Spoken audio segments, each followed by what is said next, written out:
안녕하세요. 희망경제TV입니다. 오늘 재개발 활성화 방안에 대해 오세훈 시장님의 브리핑이 있었는데요. 간단하게 내용을 정리해 보았습니다.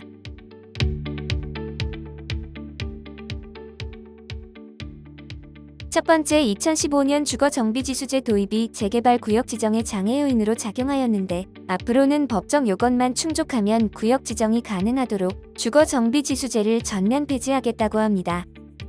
두 번째, 재개발 초기 단계의 구역 지정 절차가 현재 5년이 소요되는데 사전 타당성 조사, 기초생활권 계획 수립, 정비 계획 수립 단계 중 사전 타당성 조사를 생략하고 공공기획을 통해 공공성 확보와 가이드라인을 제시하여 2년으로 기간을 단축하겠다. 세 번째, 재개발 추진 초기 단계에서 사전 타당성 조사는 생략하는 반면 주민 제한은 10%에서 30%로 상향하여 주민 갈등을 최소화하도록 개선하겠습니다. 네 번째, 저층 주거지 해제 구역 316곳 중 54%인 170여 곳의 건축물 노후화가 심화되고 있는데 재개발 해제 지역 중 법정 요건 충족되면 주민 합의로 신규 구역 지정을 하겠다고 발표하였습니다. 다섯 번째, 2종 일반 주거지역이 전체 43%를 차지하는데 그중 2종 일반 주거지역 7층이 61% 차지하여 저층 주거지의 사업 추진 여건의 개선이 필요하였으며 재개발 구역이 지정되면 2종 일반 주거지역 7층을 2종 일반 주거지역으로 변경하여 주기로 하였습니다. 여섯 번째, 신규 재개발 구역의 발굴을 위해 연 1회 공모 방식을 추진하여 재개발 구역 25곳을 지정하여 2025년 이후 아파트 공급이 4,000호로 급감하는 것을 연간 12,000호가 지속 공급되도록 하겠다고 발표하였습니다.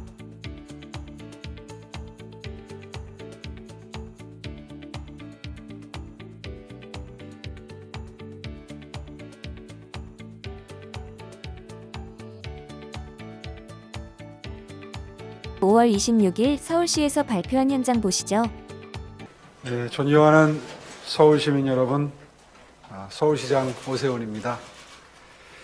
지난주에 취임 한 달 기자간담회에서 주택 공급 활성화를 위한 규제 완화책을 준비 중이라고 언급한 바가 있었습니다. 오늘 그 구체적인 내용을 말씀드리고자 합니다. 지난 4년간 서울의 아파트 가격은 45%가 상승했습니다. 그 이전의 10년간 9.9%가 상승한 것과 비교해보면 정말 엄청나게 급격한 상승이라고 하지 않을 수가 없습니다. 내 집 마련을 꿈꾸며 성실하게 살아온 수많은 무주택 시민들이 큰 박탈감과 상실감을 느끼고 계실 겁니다. 많은 전문가들이 진단하듯이 주택가격 급등의 핵심 원인은 수요에 비해서 턱없이 부족한 공급에 있습니다. 지난 10년간 계속된 지나친 공급 억제 위주의 정책으로 재개발, 재건축이 제때제때 이루어지지 못했기 때문에 주택 수급 균형이 완전히 무너졌습니다. 그래서 부동산 가격 급등이라는 지금의 대참사가 벌어지게 된 것입니다. 지난 2015년부터 서울 시내에 신규 지정된 재개발 구역은 단 한 건도 없을 정도로 신규 주택 공급이 억제되어 왔습니다. 중장기적인 주택 수급 안정을 이루기 위해서는 재개발, 재건축 정상화라는 과제가 반드시 선결돼야 합니다. 2015년 이전에 구역 지정된 사업장들로 인해서 오는 2025년까지는 연평균 12,000호가 꾸준히 공급 가능하지만 2026년 이후에는 입주 물량이 연평균 4,000호로 급감할 것이라는 게 서울시의 분석입니다. 서울시는 그래서 재개발부터 정상화하겠습니다. 재개발 규제 완화를 통해서 2025년까지 24만 호 주택 공급을 시작하겠습니다. 최근 10년간 주택 공급 감소분을 만회해 나가겠습니다. 재건축 시장의 경우 재취임 이후에 기대감이 커지면서 일부 단지에서 시장 교란 행위가 감지되고 있습니다. 그래서 상대적으로 집값 자극이 덜하고 열악한 주거 환경을 개선하는 데 효과가 있는 재개발 사업에 대한 규제 완화책을 가동해서 신속하고 신중한 주택 공급을 우선 공급하고자 하는 것입니다. 서울시는 지난 2015년 이후 구역 지정이 전무했던 이유가 어려운 구역 지정 요건, 복잡한 절차, 기존 재개발 구역에 대한 해제 유도 등에 있다고 보고 이를 개선해 나가고자 합니다. 재개발 활성화를 위한 6대 규제 완화 방안을 마련했습니다. 첫째, 그동안 정비구역 지정의 진입장벽으로 작용했던 주거정비지수제를 폐지하겠습니다. 현재 재개발이 필요한 노후 저층 주거지 중 법적 요건이 충족되는 구역은 전체의 약 50%에 달하지만 주거정비지수제를 적용하면 재개발 가능 지역은 14%로 대폭 줄어들게 됩니다. 즉 상당수의 노후 저층 주거지가 주거 환경은 날로 열악해지지만 재개발이 불가능해서 슬럼화될 수밖에 없는 상황에 놓여 있습니다. 주거정비지수제가 폐지되면 법적 요건만 충족하면 재개발구역 지정이 가능해지는 것입니다. 둘째, 사전 타당성 조사부터 정비계획 수립 단계까지 서울시 주도의 공공기획을 전면 도입해서 재개발 정비구역 지정 기간을 대폭 단축하겠습니다. 기존에는 주민이 제안하고 자치구가 계획을 수립하다 보니까 오래 걸렸습니다. 서울시는 공공기획 도입을 통해서 공공성이 담보된 합리적인 정비계획이 신속하게 수립되도록 지원하겠습니다. 통상 5년이 걸리던 정비구역 지정 기간을 2년 이내로 대폭 감축하겠습니다. 다시 말해서 3년이 앞당겨지는 효과를 내게 될 것입니다. 셋째, 주민 동의율 확보 등의 민주적 절차는 강화하되 확인 단계는 간소화하겠습니다. 사전 타당성 조사에서의 주민 동의 절차는 과감히 생략해서 종전 주민 동의율 확인 절차를 3단계에서 2단계로 간소화하되 주민 제한 단계에서의 동의율은 기존 10%에서 30%로 높여서 초기 단계 주민 간 갈등을 최소화하겠습니다. 정비계획 지정 단계에서의 주민 3분의 2 이상 동의율도 그대로 유지해서 주거정비지수제가 폐지되더라도 주민 동의 등의 민주적 절차는 보호하고 강화하겠습니다. 넷째, 재개발 해제구역 중에 노후도가 심각해서 주거환경 개선이 반드시 필요한 지역은 신규구역으로 지정해 나아가겠습니다.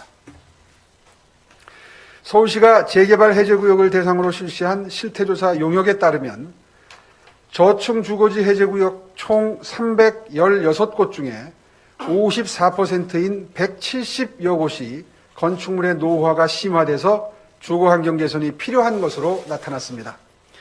해당 구역들은 법적 요건을 충족하고 있어서 주민 합의만 있다면 구역 지정이 가능할 것으로 예상이 됩니다.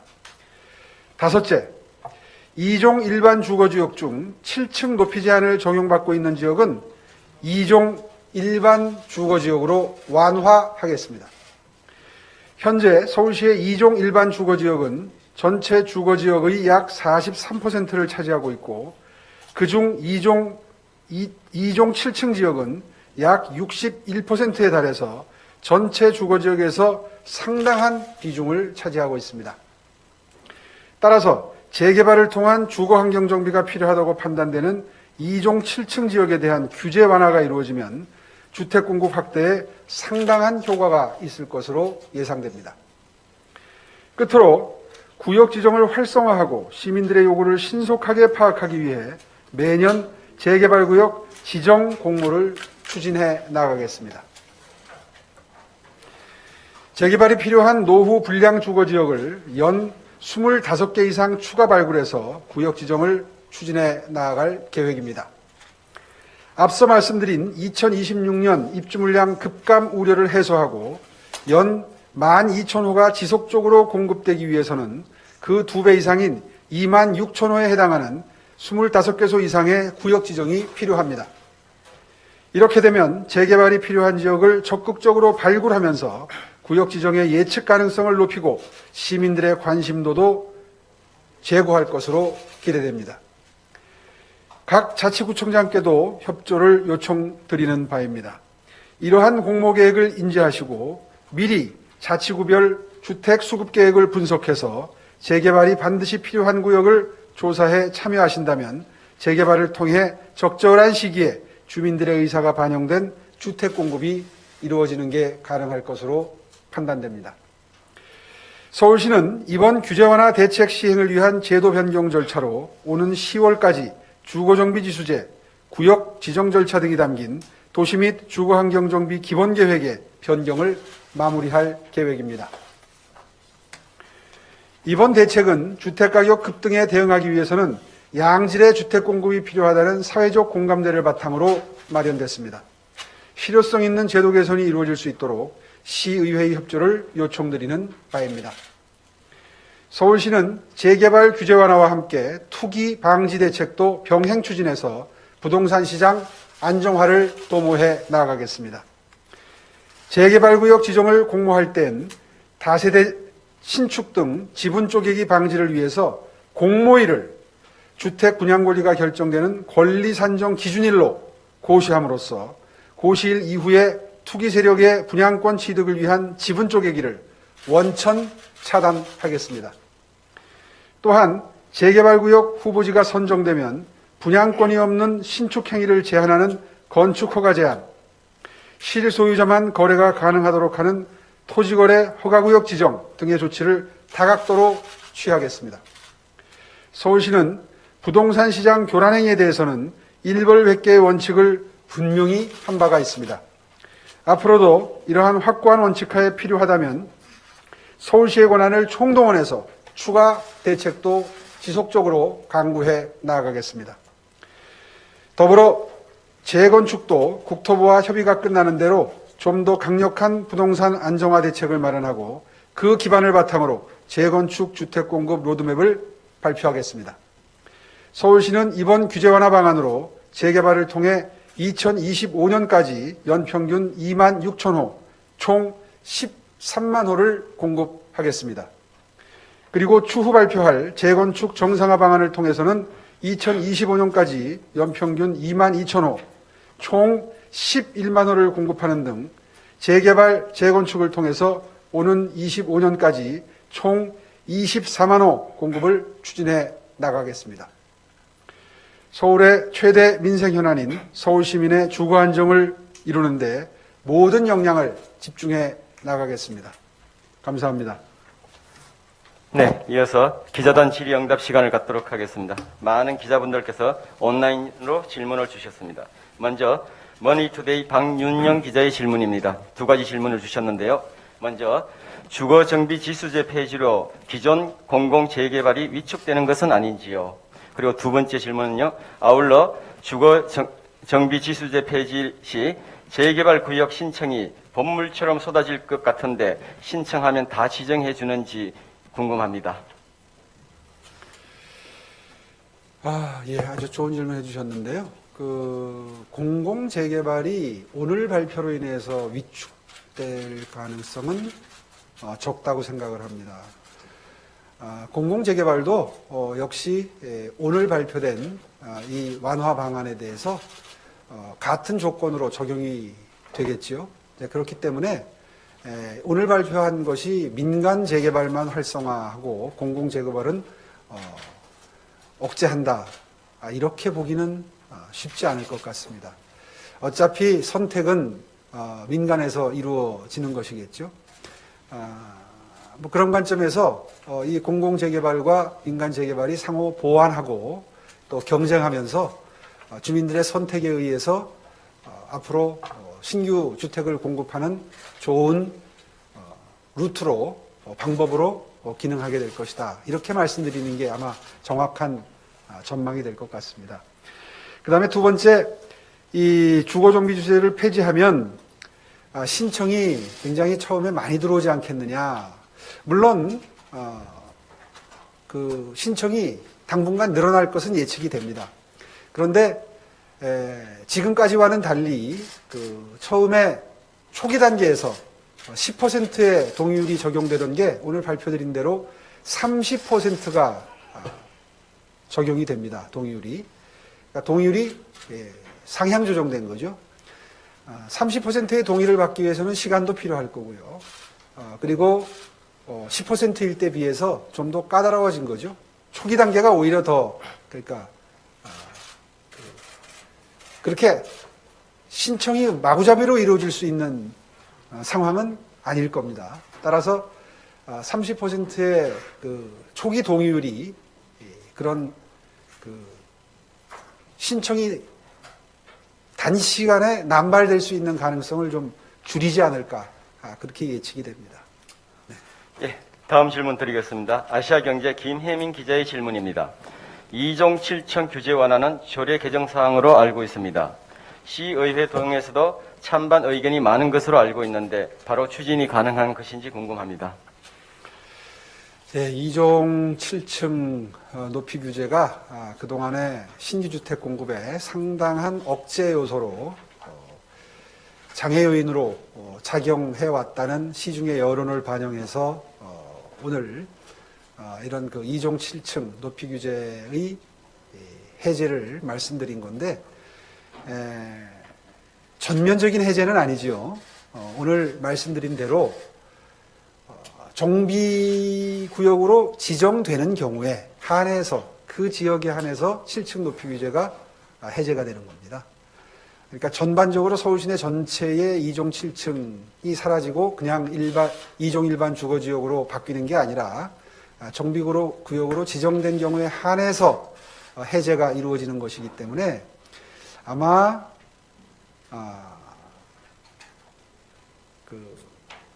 전반적으로 해제될 때 생길 수 있는 부작용에 대한 우려 때문에 있을 수 있는 찬반 양론은 저는 최소화될 거라고 생각을 합니다. 그리고 2종 7층 일반 주거지역, 2종 일반 주거지역의 7층 높이 규제의 경우에는 아까 말씀드린 대로 서울 시내 전역에 고루고루 분포가 되어 있어서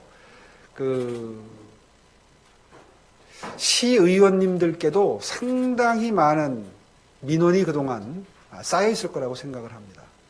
따라서 의회에서 찬반 양론은 있을 수 있어도 아마 무난하게 동의가, 공감대가 형성될 수 있는 사안이 아닐까 이렇게 내다봅니다. 또 이번 안을 발표하기 전에 충분히 시의회와 교감을 한 상태에서 마련된 안입니다.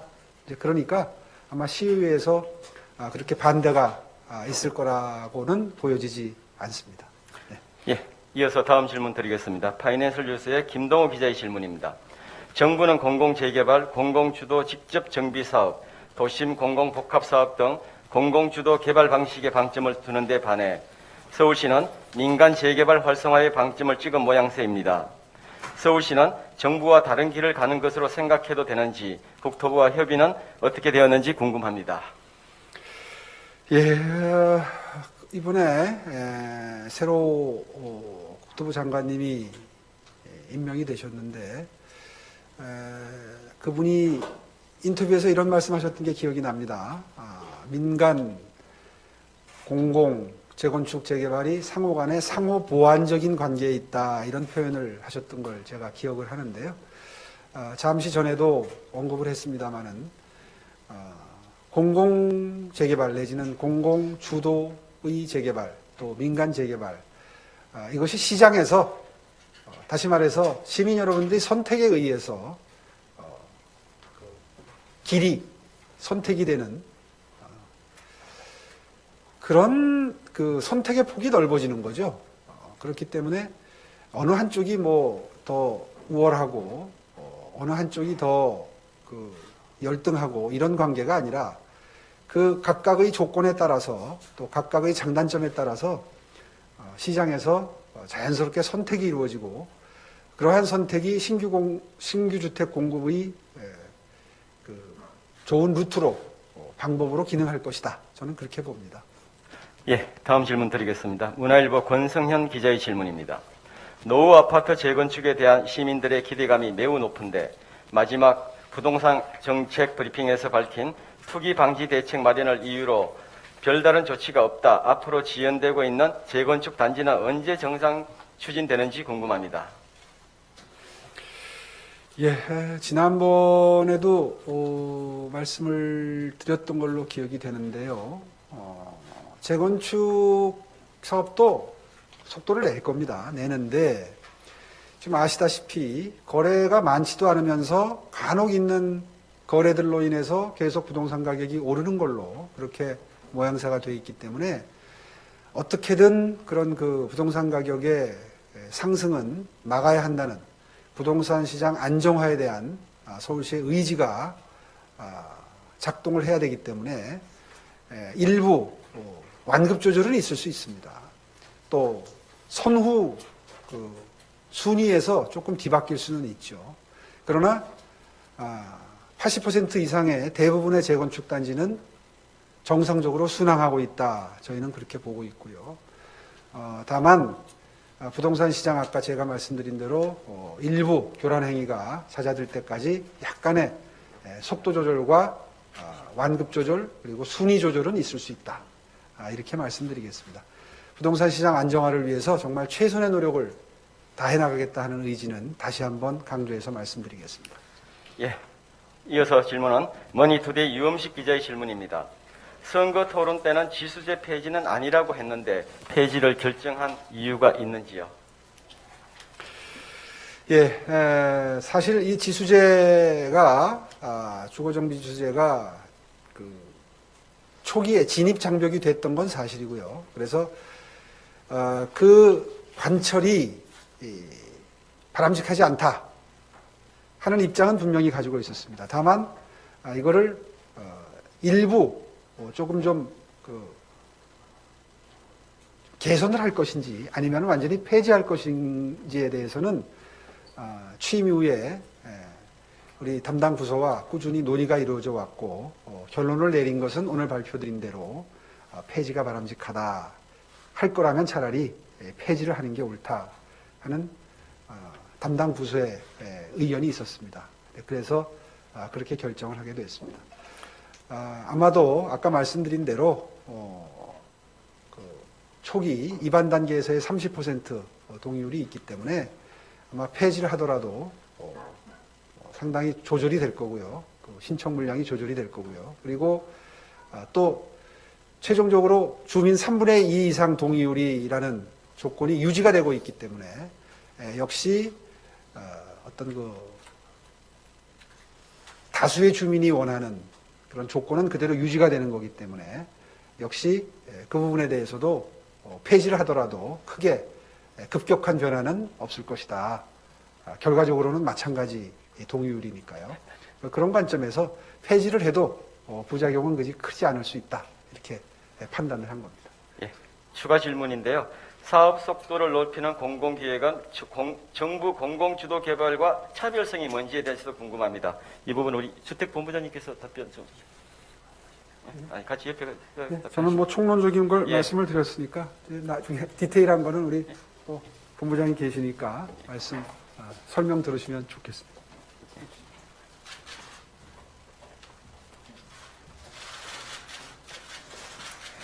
네,